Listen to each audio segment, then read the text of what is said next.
முதல் வாசகம். கிறிஸ்துவை நீங்கள் பார்த்ததில்லை, அவரில் நம்பிக்கை கொண்டு பேருவகை கொள்கிறீர்கள். திருத்தூதர் பேதுரு எழுதிய முதல் திருமுகத்திலிருந்து வாசகம். 1:3-9 வரை. நம் ஆண்டவர் இயேசு கிறிஸ்துவின் கடவுளும் தந்தையுமானவர் போற்றி. அவர் தம் பேரிரக்கத்தின்படி இருந்த இயேசு கிறிஸ்துவை உயிர்த்தெழச் செய்து நமக்கு புதுப்பிறப்பு அளித்துள்ளார். இவ்வாறு கொன்றா எதிர்நோக்குடன் நாம் வாழ்கிறோம். அழியாத, மாசற்ற, ஒழியாத உரிமை பேரும் உங்களுக்கென விண்ணுலகில் வைக்கப்பட்டுள்ளது. நீங்கள் கொண்டுள்ள நம்பிக்கையின் வழியாய் மீட்புக்காக கடவுளுடைய வல்லமையால் பாதுகாக்கப்பட்டு வருகிறீர்கள். இம்மீட்பு இறுதி காலத்தில் வெளிப்பட ஆயத்தமாய் உள்ளது. இப்போது சிறிது காலம் நீங்கள் பல்வகை சோதனைகளால் துயருற வேண்டியிருப்பினும் அந்நாளிலே பேருவகை கொள்வீர்கள்.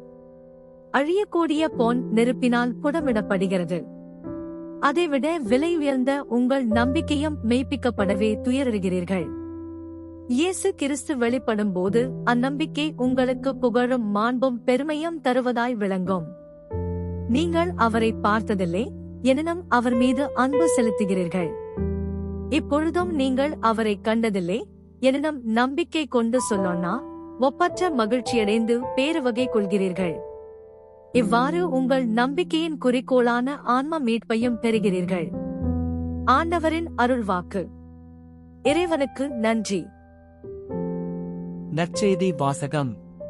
உமக்கு உள்ளவற்றை விற்று ஏழைகளுக்கு கொடும், பின்பு வந்து என்னை பின்பற்றும்.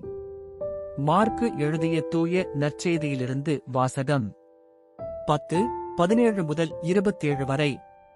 அக்காலத்தில் இயேசு புறப்பட்டு சென்று கொண்டிருந்தபோது வழியில் ஒருவர் அவரிடம் ஓடிவந்து முழந்தாள்படியிட்டு, நல்ல போதகரே, நிலை வாழ்வை உரிமையாக்கிக் கொள்ள நான் என்ன செய்ய வேண்டும் என்று அவரைக் கேட்டார்.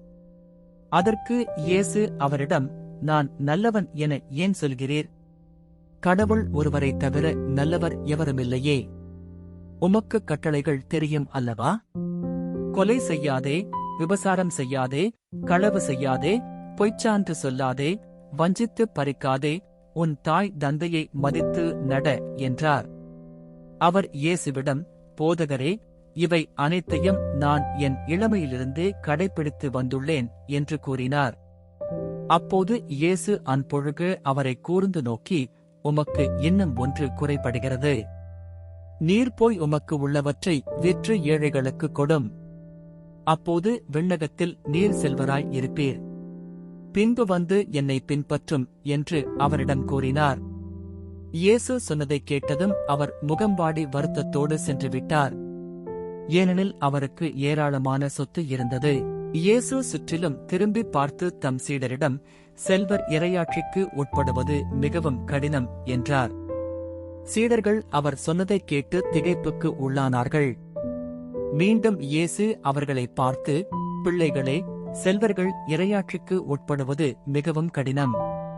அவர்கள் இறையாட்சிக்கு உட்படுவதை விட ஊசியின் காதில் ஒட்டகம் நுழைவது எளிது என்றார்.